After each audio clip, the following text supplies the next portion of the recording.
Hi, I'm Fazia. My sister emailed me and said, "Don't come to my wedding. Just watch it on Livestream."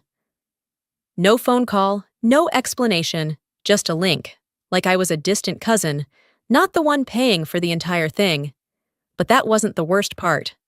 What hurt more was realizing I'd spent years being useful, not loved, valued for my money, but erased from the moment. How did we get here? Why did no one stop her? And what would you do if the people closest to you decided you were just convenient? Let me tell you what happened next. It was just after 6:01 p.m. when I clicked confirm on the final transfer. $50,000. Gone in under 5 seconds, like it wasn't nearly half the equity I had in this house. I sat back in my kitchen chair, the smell of burnt toast still lingering from a breakfast I'd half finished that morning. On the speakerphone in front of me, my mother was talking over me, again. And Sabine said she can probably squeeze in the orchid wall if we let go of the string quartet. Thoughts? "I don't think Merlina wants to lose the quartet," I said. "That's not what she said earlier," Velda snapped. "Besides, Z, let the bride decide. You're not the one getting married." I bit my lip and blinked toward the fridge. That line. Again. Merlina's voice came through next, chipper but loaded. "Just relax, Z, you've done enough. Just stay in your lane, okay?" It was the third time this week she'd said that. Stay in your lane. As if all I'd done was get in the way. The call ended after a few more passive-aggressive jabs I didn't return. I stayed seated a while longer, rereading the wire transfer confirmation on my screen. 50 grand on top of the 20 I'd already fronted. Venue, catering, custom napkins, even the damn parking validation. For someone who wasn't supposed to make it about herself, I was funding an awful lot of someone else's day.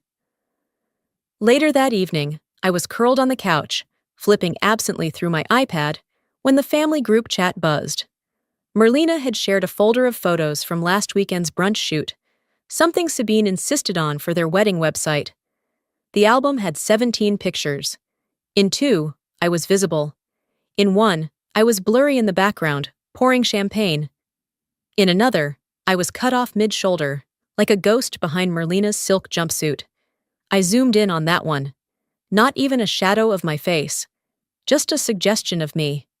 The album caption read, "So grateful to everyone who made this moment so special."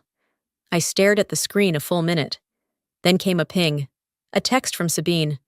"Thanks again for the photographer rec plus payment, Fazia. They turned out beautiful." I didn't reply. What would I have said? "Thank you for erasing me with style." I placed the iPad down gently on the coffee table and walked toward the back patio. The spring air was warm, but not heavy. Just enough wind to make the bushes outside dance a little. The porch light flickered once before stabilizing. I pulled my cardigan tighter and sat down in the old wicker chair Dad had refinished 5 years ago. The cushions were new, but I never replaced the creaky frame. There was something honest about how it groaned under weight. The wine glass on the table was still full. I didn't touch it. Instead, I sat there staring into the middle distance, as if some invisible line had finally been drawn across my world. The silence that night was different. Not sad, not peaceful, just full. It hummed in my ears like static. Maybe because I was finally hearing myself think for the first time in months. I whispered, not to anyone, not even myself, really. "I paid for this family's celebration. Why do I feel like I should apologize for showing up?" The words just hung there. I didn't reach for my phone. I didn't scroll through the messages that would no doubt pile in by morning, each one a new request. Can you call the baker? Can you pay the final balance on the linens? Can you pick up Merlina's hairpiece from the boutique? They never said please. They never said thank you. Only, "We thought you didn't mind." And maybe I hadn't. Maybe for a while, the convenience of being needed had been enough. Being useful meant I couldn't be ignored. But tonight, I realized something worse than being invisible was being visible only when they wanted something. A breeze moved past, rattling the wind chimes Merlina had once called tacky. I liked them. The sound reminded me that some things made noise even when you weren't looking. Inside, the lights in the kitchen were still on. My laptop screen had gone black. But I was wide awake now. I stayed out on the patio longer than usual. The light inside the house had gone dim, and the breeze carried just enough chill to remind me the night wasn't waiting on anyone. I finally stood, stretched the stiffness out of my legs, and headed inside, shutting the sliding door behind me with a soft click. By the time I got upstairs and settled into the corner of my home office, it was close to 9:30. I turned on the desk lamp, booted up my laptop, and opened my budgeting spreadsheet. The wedding expenses were still there, line after line, number after number, all tied to my bank account. Sabine's fees, the custom napkin orders, the deposit for the 4-tier cake Merlina swore she couldn't live without. I leaned back in my chair, rubbing the bridge of my nose when my phone rang. Mom lit up the screen. I hesitated. Let it ring once, twice. Then I picked up. Hey, I said flatly. Velda didn't waste time. I was just checking in. How are you holding up? I heard Merlina's been a little tense. Tense. That's how she framed it. I'm fine, I said. A little tired. There was a pause, followed by a low sigh. Fazia, listen. Your sister's under a lot of pressure. It's her big day, and there are so many moving parts. You know how these things go? I didn't answer right away. She continued, I know you've always been the steady one, the logical one, and I respect that. But maybe now's the time to let Merlina shine. You've had your career, your independence. Merlina only has this. There it was, the familiar script. You're saying I should step aside so she doesn't feel overshadowed, I said, keeping my voice even. I'm saying, just don't make this about you. Please don't ruin this for her. Before I could say another word, she hung up. I stared at the phone, stunned. Not because I hadn't heard it all before, but because this time it didn't sting the same way. Not as much. I went back to the spreadsheet, opened the vendor folder, clicked through receipts. I wasn't doing this for recognition. I'd given up on that years ago. But I wasn't doing it to be erased either. Another ping. I looked down and saw an email notification. Subject line, guest list finalized, from Merlina. I clicked. The message opened with no greeting, no, hey sis, just a statement. After talking with Nathan and his family, we've decided to keep the ceremony very small. Given the seating limits, and some sensitivities on his side, we think it would be best if you attend virtually. We'll send a private link for the live stream. My stomach tightened. This will help keep everything smooth and drama-free. Hope you understand. Then, in italics at the bottom, like a throwaway joke, don't take this the wrong way. LOL. I stared at the screen, not blinking, just frozen. There was no room for misinterpretation, no space to tell myself I was overreacting. I'd been asked, not invited, to watch my sister's wedding on a screen, like a stranger, like some distant acquaintance, not the woman who had covered nearly every bill. No greeting, no apology, not even a thank you, just a link. I sat there motionless for a while, my hands flat on the desk. My office felt colder than before. I glanced at the wine glass I had brought up earlier, still full, still untouched. I read the email again. Then I hit reply. Typed 4 words. Sure, enjoy your day. No punctuation, no emotion, just precision. I clicked send, shut the laptop, and stood. Downstairs, the house was silent. I poured the wine into the sink, washed the glass, dried it, every motion steady. I didn't cry, I didn't scream, I just knew. Something had shifted, something I couldn't name yet, but it felt permanent. I walked back upstairs and crawled into bed. The ceiling fan whirred softly. The email buzzed again. A calendar invite this time, with the live stream link. I turned the phone face down on the nightstand and turned off the lamp. But I didn't sleep. Not yet. Because while they were busy planning the perfect photo ops and floral centerpieces, I was making my own plan. One that didn't include being treated like a placeholder. One that didn't include begging to be seen. The sun hadn't even crept over the rooftops when I got up. No alarm, no noise. Just that heavy stillness you feel when your body gives up on pretending to rest. I slipped on my shoes and grabbed a hoodie off the hook. The sky was still dark blue, just starting to break into gray. I didn't bring my phone. I didn't need to check the time to know it was too early for anyone else to be out. That was the point. The streets were quiet, save for the occasional click of a sprinkler or the rustle of a trash bin knocked crooked by last night's wind. I walked without thinking about where I was going. My feet seemed to know something I didn't, like they had decided that moving forward was better than sitting still. I passed Mrs. Kepler's house. Her porch light was on, and the faint smell of her rosemary bush drifted across the sidewalk. It reminded me of the time I brought her soup after her surgery, and Merlina called it brown water with a superiority complex. I didn't laugh back then, and I definitely wasn't laughing now. My pace slowed near the corner, where the trees shaded the sidewalk just enough to make me feel invisible. That was the first time I noticed how good that felt, being unseen but not ignored. No expectations. No reminders that I was the responsible one, or the sister with the real job. At the end of the street, I turned into the small neighborhood park. The benches were still damp from morning dew, and the swings hung motionless, like they, too, had nothing left to say. I sat down on the farthest bench, the one under the busted light post. That spot had always been mine, since before Merlina had her first boyfriend, before I bought my house, before Nathan was even a name in our lives. And that's when the memories came. Not loud, not fast, just steady, like water under a door. I remembered the dinner 6 years ago. I had just received the Rising Star Award from the firm. A big deal, even if no one in my family fully grasped what it meant. I brought the plaque with me, stupidly, like a child showing off a perfect spelling test. We ate at Merlina's place. Nathan was there too. My mother complimented the table runner before asking if Merlina was finally moving in with him.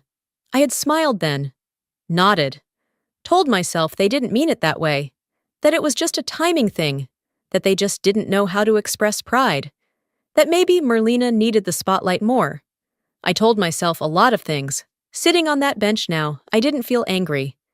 I felt exhausted from years of rehearsing excuses on their behalf, tired of translating disrespect into neutrality, done rebranding silence as grace.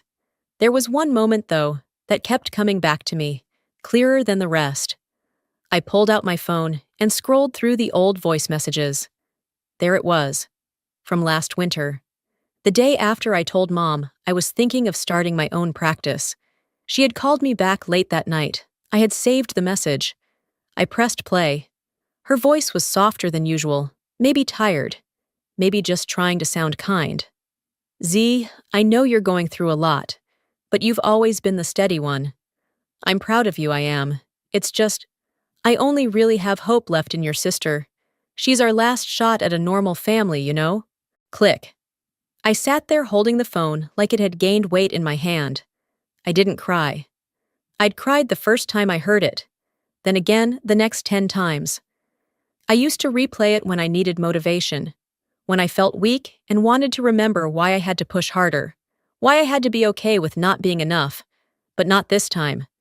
I hovered over the screen for a beat, then tapped delete. The screen blinked and it was gone. Not archived, not moved to a folder. Gone. And I felt it. The first break in the chain.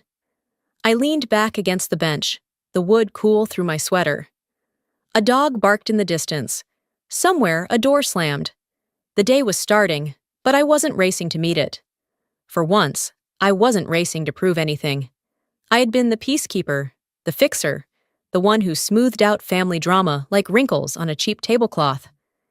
But peace shouldn't come at the cost of your own dignity, and fixing something meant it was worth saving. I wasn't so sure this was. I stood and stretched, my legs stiff from the cold. The walk home was slower. I noticed more. The mailboxes needing paint, the weeds growing between the sidewalks, the sound of birds arguing in a tree overhead. Back inside, I made tea. No phone, no laptop. Just hot water, a mug, and silence that didn't feel like punishment. For the first time in my adult life, I had deleted more than a voicemail. I had deleted the idea that I owed them an explanation for growing tired of being the one they only called when it cost them nothing. The next several days moved with the kind of weight you don't notice until it settles in your chest. I kept myself busy. Work, grocery runs, pointless errands just to get out of the house, anything to avoid thinking too long or sitting too still. But the rehearsal dinner was coming, and I had promised to be there. I arrived 20 minutes early, dressed simply but polished. A dove gray dress, pearl studs, low heels. Nothing flashy. I didn't want to draw attention, though part of me wondered what difference that would make. The valet took my car without a word. As I walked into the hotel lobby, I passed the sign propped on an easel. Merlina and Nathan's rehearsal dinner, grand ballroom. A printed list of acknowledgments sat beneath it in elegant script. Special thanks to Nathan's parents, close family friends, the planning team, and Sabine Events. My name was nowhere to be found. I read it twice, then stepped to the side, pretending to fix my earring as Sabine approached. "The ballroom looks incredible," she said with a smile. "You really made this happen." I nodded. Glad it came together. She moved on, already pulled toward a group of vendors, waving her down. I stayed by the entry, just long enough to steady my breathing before making my way inside. The room was beautiful, I'll give them that. Tall centerpieces, custom name cards, gold-rimmed glasses, and menus printed on handmade paper. I found my place card at table 14, pushed back into a corner by the staff hallway. The restrooms were a few feet away. Every time the door swung open, the scent of bleach and something vaguely citrus hit my nose. My seatmate was a cousin I hadn't seen since high school, and a woman I barely recognized who said, "You're the sister, right?" As if I might be the florist instead. Across the ballroom, Merlina was glowing under the soft uplights, standing arm in arm with Nathan while cameras flashed. She raised her glass in a staged toast, perfectly framed between two ivory columns. I wasn't in the shot. I was seated out of range, facing a utility door and a stack of high chairs against the wall. They had physically placed me where I belonged in their minds, out of sight, out of the way. I didn't finish my plate. I ate a few bites of salad, sipped water, and folded my napkin. I stood slowly, not wanting to draw eyes. I tapped the cousin's shoulder and whispered, "Long day, I'm heading out early." She nodded politely, already checking her phone. No one stopped me. No one noticed. The valet brought my car around within 3 minutes. The ride home was silent. I didn't even turn on the radio. I parked outside the house and sat in the car for a long time, engine off, fingers still curled around the steering wheel. I picked up my phone and opened a new message to Merlina. "Hey, I noticed I wasn't credited anywhere, and my seat was by the restroom." I stared at it, then hit delete. I typed again. "Are we okay?" Backspaced that too. The screen went blank. My reflection in the glass looked tired. Tired of writing polite little sentences to people who never noticed they were cutting me to pieces. I locked the phone, set it aside, and sat back. A thought floated up, clear and steady. No more soft entries. Inside, the house was quiet. I slipped off my shoes by the door, turned on a single lamp in the living room, and dropped my clutch on the couch. My heels had left faint indentations in the rug. That detail stuck with me for some reason. I poured a glass of water and drank it slowly, leaning against the counter. Not angry, not bitter, resolved. They had sent a message, not with words, but with absence, and I received it. Not just in my inbox, not just in the seat near the restroom. I received it loud and clear, broadcast in every empty space where acknowledgement should have lived. And I knew something now, something I hadn't let myself admit until that moment. You don't have to scream to draw a line. You just have to stop explaining yourself to people who are never listening. By the time Friday rolled around, I had done what I always do, pulled myself together. Work meetings, grocery errands, light conversation with a neighbor about the weather. It all helped maintain the illusion that everything was fine. But beneath it, something had shifted. Not broken exactly, just adjusted, like a door that no longer shuts all the way once the frame warps. That afternoon, I met Noreen for iced tea at the cafe near Barton Springs. We'd been friends since college, the kind of steady friendship that didn't require performance. She texted that morning, asking if I had time to breathe outside work and family noise. I didn't need to ask what she meant. The patio was half-shaded, and the air carried a sticky kind of warmth that clung to your skin. I stirred the ice in my glass, while Noreen kept scanning the dessert menu without really reading it. She was building up to something. I could tell by the way she tapped her nails against her glass. "Foz," she started, still not looking up. I wasn't going to say anything, really, but I can't pretend anymore. I looked at her. "Okay." I helped Merlina finalize the table layout last week. She was stressed, I get it. But at one point, she laughed and said, "As long as my sister keeps paying, we're golden." Her exact words. The silence between us thickened. I didn't react right away. Noreen continued, voice lower now, like we were discussing a body buried in her backyard. Then she added, "You know she's not gonna pull out. She never does."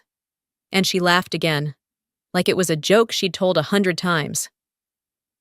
I sat back in my chair, letting the plastic of the seat dig into my spine. My hands stayed folded, tight, like I was afraid they might fly across the table if I let them go. "She's not wrong," I said finally, my voice level. "Not yet, anyway." Noreen shook her head. "You're not a wallet. She's treating you like one." I didn't answer. I just picked up my tea and took a sip.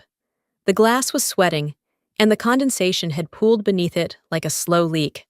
We parted ways an hour later, after a promise to talk soon that neither of us would need to follow up on immediately. On the drive home, I kept the windows down. The air was thick, but I needed the noise. Silence in the car would have sounded too much like agreement. By the time I pulled into my driveway, the sun had dipped low enough to cast long shadows across the yard. I dropped my purse on the dining table and opened my phone out of habit. Instagram was still up from the morning, and Merlina's profile hovered on my screen like an open wound. Her newest story popped up immediately. "Special thanks to my future mother-in-law for the most heartfelt gift." The video showed her holding the exact necklace I had commissioned, a redesign of Nana's vintage pendant, the one Merlina used to say was too dated for her taste. I had found the jeweler. I had funded it. I had even written the note, "For your something old and something that should always be yours." There was no mention of me, no tag, no trace. She smiled in the video, eyes damp with emotion. "She knew exactly what I wanted," she said to the camera. "What a woman!"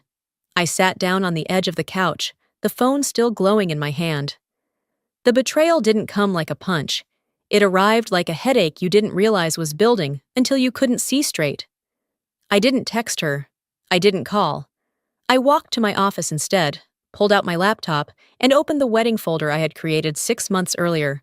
Contracts, payments, timelines, all organized. I clicked on the florist's agreement. My name on the signature line.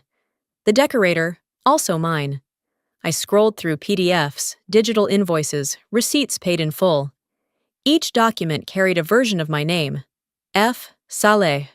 Fazia S. Every floral arch, every chair covering, every personalized centerpiece. I started a new folder, labeled it plainly, "If they push me further." I copied everything into it. No anger, no tears. Just the precision of someone who finally understood that being quiet had never protected her. It had only made her easier to erase. I closed the laptop and let the room fall dark around me.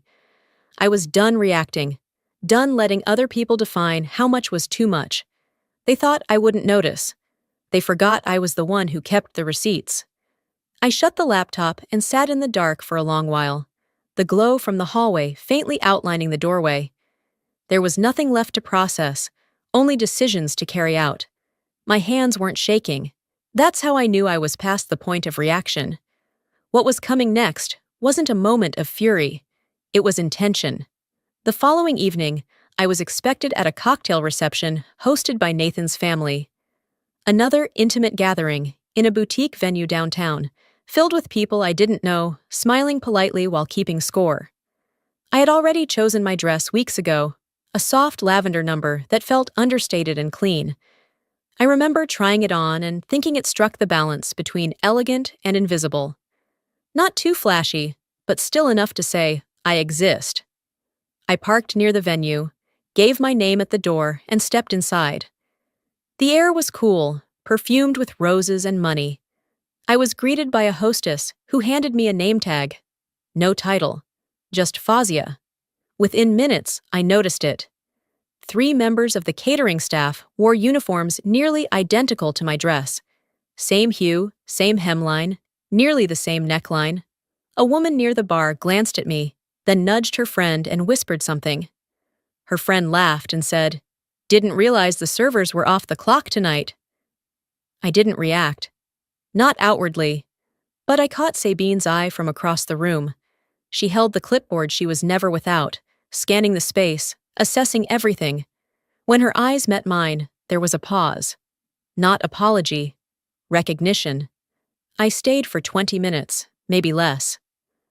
I smiled when expected, nodded through hollow greetings, took a single sip of sparkling water, and excused myself. As I walked past the valet, one of them asked, "You done for the night, miss?" I smiled. "More than you know." Back home, I slipped off my shoes and changed into an old sweatshirt and leggings. I didn't turn on the lights. The city outside glowed faintly through the blinds. I opened my laptop again and went straight to the finance dashboard. The final payment, $41,000, was sitting in the queue, scheduled for release at 7 a.m. the next morning. I stared at it. 11 minutes passed, but I didn't move. Then, without a sound, I clicked cancel. The prompt came up on screen. "Are you sure you want to cancel this transfer? This action cannot be undone." I didn't hesitate. Yes. I closed the browser and stood in the stillness of my apartment. There was no rush of satisfaction, just the solid weight of control, settling back where it belonged. Early the next morning, I made my way to the bank. I wore neutral colors, no makeup, hair pulled back. I didn't want to be seen. I wanted to be heard. Carlos, the branch manager, greeted me with his usual gentle professionalism. "Good to see you again, Miss Saleh." I followed him into his office, sliding the folder I'd prepared across the desk. Inside were printed copies of the same contracts I had reviewed the night before. "I'd like to formally cancel the final vendor payments related to this event," I said, keeping my tone neutral. Carlos glanced at the documents. "We can do that, of course. Just know there are some penalties with this timing." "I understand." He hesitated, then leaned forward slightly. "Do you want us to notify the recipients?" I shook my head. "No, they'll figure it out." He nodded and began the paperwork. "You don't owe me an explanation, but you look different today." I smiled, just barely. "I feel different." As I signed the last page, he slid it into a folder and said, "All set. If anything escalates on their end, let us know." They won't escalate. They don't argue with consequences. They just ignore them until it's too late. I left the bank and stepped into the morning light. The air felt clean, crisp for Texas in May. I didn't go home right away. I walked to a bench outside a bakery I used to visit with my dad and watched people pass by. Mothers pushing strollers, a delivery man unloading crates, someone laughing too loudly on speakerphone. The world was moving. I had simply chosen to move with it, on my own terms. No one saw it coming, but that's the thing about quiet people. We make the cleanest cuts. Sunday afternoon moved slowly, the way time drags when you're waiting for something you're pretending not to expect. I was folding laundry on the living room couch, socks, towels, a fitted sheet I still hadn't figured out how to fold properly, when my phone buzzed with a message from my cousin Layla. "Hey, everyone's already on Zoom. They just want to talk. Just hear them out?" It wasn't really a question, and I already knew who everyone meant. I stared at the screen for a few seconds, then tapped the link. The screen filled with faces. Velda, my mother, was already talking before I had a chance to greet anyone. Merlina sat with perfect posture, jaw clenched. Uncle Ray looked bored. Nathan appeared in a separate window, sipping something from a ceramic mug, like this was any other Sunday catch-up. No one asked how I was. Velda started with her usual thin-lipped diplomacy. "Fazia, sweetheart, we're just concerned. You've always been the one we could count on, and this last-minute thing, well, it doesn't feel like you." Uncle Ray chimed in. "We just don't understand how you could pull out this late. It's not about you, it's about the family." "I mean, if you ever cared about your sister," Nathan began, but Velda held up her hand, as if that were grace. Then Merlina spoke. Calm, measured, almost rehearsed. "You've always been jealous. Let's just call it what it is. Every time something goes right for me, you make it about you. And this? This proves it." The room spun without moving. My hands stayed in my lap. I unmuted my mic. My voice didn't shake. "Let's make something clear. I didn't cancel your wedding. I canceled my funding. You canceled me when you sent that email. You know, the one where you told me to stay home and watch online like a divorced uncle you don't want photographed." Velda gasped. "You're overreacting." Merlina rolled her eyes. "You're ruining the most important day of my life." Uncle Ray muttered. "You're acting like a martyr." I kept my eyes on the screen. "No, I'm just done being the ATM who doesn't ask for a receipt. I'm tired of being told I'm too much whenever I finally notice how little space I'm allowed to take up." I clicked Leave Meeting. The quiet afterward was immediate, not peaceful, just silent, the kind that settles after a door slams. Not even 2 minutes passed before the calls started. First from my mother, then from Merlina, then Layla, then Merlina again.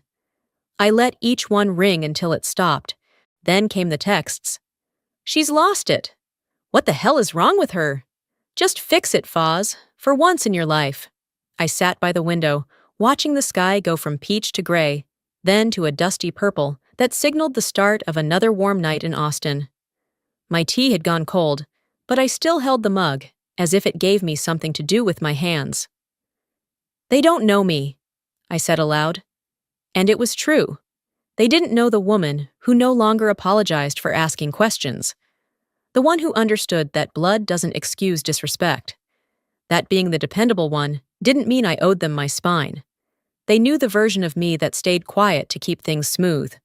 The one who sent the check, signed the form, bit her tongue. That version was gone. The silence I'd given them before was permission. This silence was the boundary. And the beauty of a boundary? It doesn't need to be explained. It only needs to be enforced. I was folding a dish towel when the phone rang again. Not a number I recognized, but I answered anyway. Maybe part of me knew. "Fazia?" Her voice was strained, breathless. I could hear background noise, rushed voices, clinking glassware, someone giving instructions. It was Merlina. "I need you to listen, okay?" Her tone cracked, then steadied. "I messed up. I know I did. I was stressed. Mom was losing it. Nathan's parents were pushing me. But I never wanted it to get like this." I said nothing. She rushed on. "We can fix it. I'll change the seat. I'll make a speech. I'll thank you. Just come." There it was. The same instinct to smooth things over, but now wrapped in panic. What she really meant was, "Please put this fire out so I don't have to admit I lit it." "It's not about the chair, Merlina," I said evenly. "It's about you making sure I wasn't in the picture unless you needed the checkbook open." Silence on her end. Then, with a cracked breath, "Please, don't ruin this for me." "I'm not ruining anything," I said softly. "I just stopped funding the illusion." I ended the call. By 11:00 a.m., the hotel staff was moving into high gear. Vendors bustled through service hallways. The ballroom shimmered under the light of chandeliers. Roses, candles, chair covers, all lined up like a magazine spread. At exactly 11:23, a courier handed an envelope to Sabine. the coordinator. It was addressed directly to her. She read it once, then again, slower the second time. Her fingers tightened slightly on the paper before she stepped out of view, phone already in hand. Within 15 minutes, everything stopped. Floral staff pulled back arrangements. The catering team halted plating. A row of champagne glasses stood untouched on a silver tray near the entrance.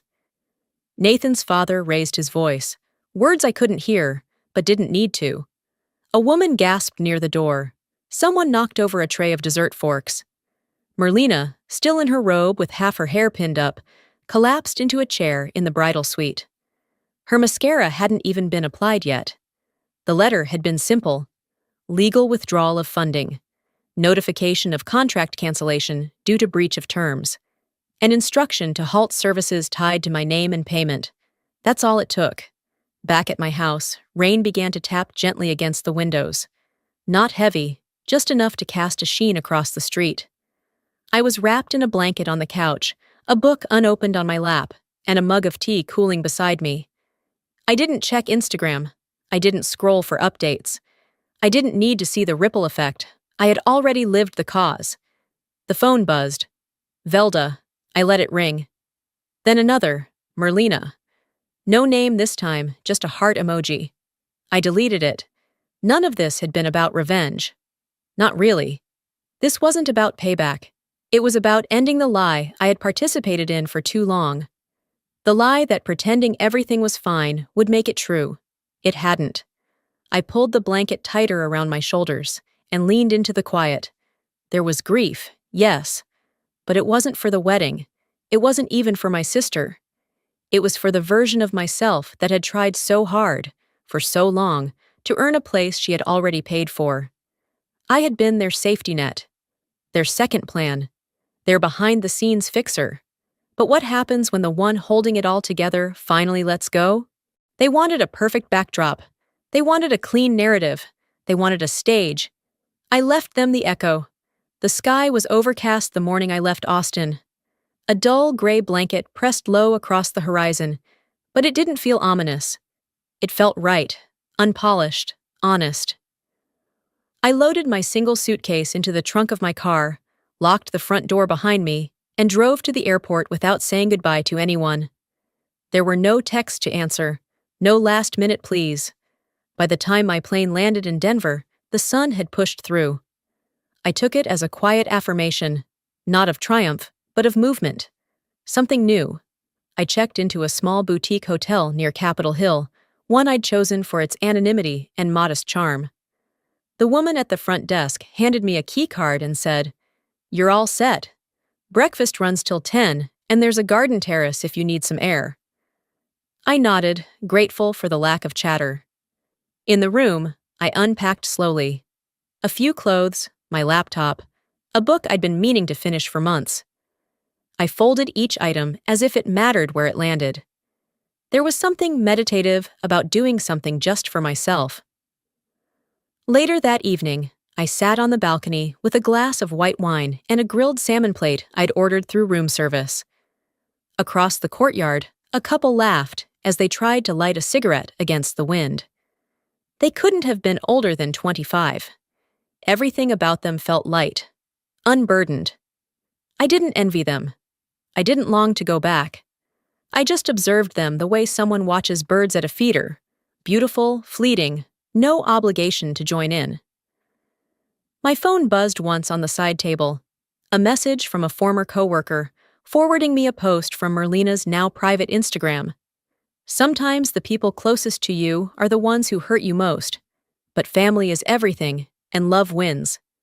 No mention of the canceled wedding, no details, just enough to frame herself as the one who had been abandoned. I didn't reply. I didn't even open the comment thread. Instead, I powered off my phone and let the quiet come in. The truth is, I didn't need revenge. I didn't even need apology. I needed space. Space from the noise, from the expectations, from the smallness of the role I'd been assigned and dutifully performed for too long. Back in Austin, people were talking. I knew that. Cousins who never called were suddenly curious. Velda hadn't said a word since the collapse at the venue. I imagined her sitting in the kitchen, coffee in hand, rewriting the story in her head. One where I was difficult, one where she did everything she could. They all had their versions, but I had mine, and I had finally chosen to believe it. I wasn't cruel, I wasn't unstable, I wasn't jealous. I was someone who drew a line and didn't step back when they tried to smear it with guilt. And the thing about drawing a line, it doesn't erase what came before, but it redefines what comes next. I stayed in Denver 2 weeks. I read, walked unfamiliar streets, worked remotely. On the third morning, I smiled at the front desk clerk without noticing I'd done it. By the fifth, I didn't flinch when someone asked, "Traveling alone?" On my last evening, I returned to the same balcony where it had begun. A man a few tables away gave me a nod. Friendly, not flirtatious. I returned it, then turned back to my book. I wasn't lonely, I was just alone. There's a difference. I think what people misunderstand about walking away is that they imagine it's dramatic. Doors slamming, voices raised, endings punctuated by one-liners. But most of the time, it's quiet. It's simple. It's someone not showing up where they once would have. No final speech, just absence. When I got back to Austin, I didn't return to the same house. I returned to myself. They'll say I ruined the wedding. I'll say I saved myself.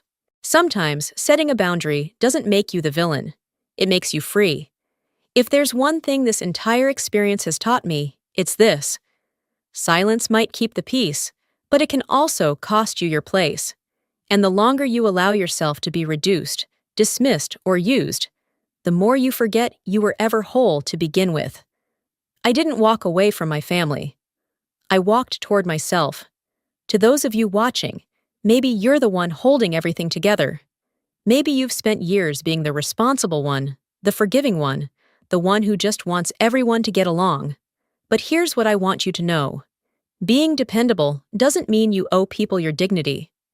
And if you're wondering whether it's okay to choose peace over participation, to choose yourself over the roles others force on you, my answer is yes. Not easy, not clean, but yes. Let me ask you this. Have you ever been made to feel invisible by the people closest to you? Have you ever had to walk away, not because you wanted to, but because staying meant losing yourself? Tell me in the comments. I want to hear your story. And if this video made you feel seen, even just a little, let me know by commenting 1 below, or tell me where you're watching from.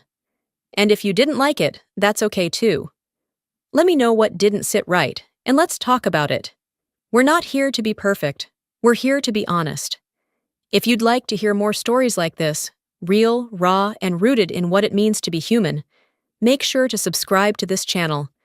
Your support helps keep these stories alive and reaching others who might need them too. Thank you for spending your time with me. Until next time, be kind to yourself. You matter more than you know.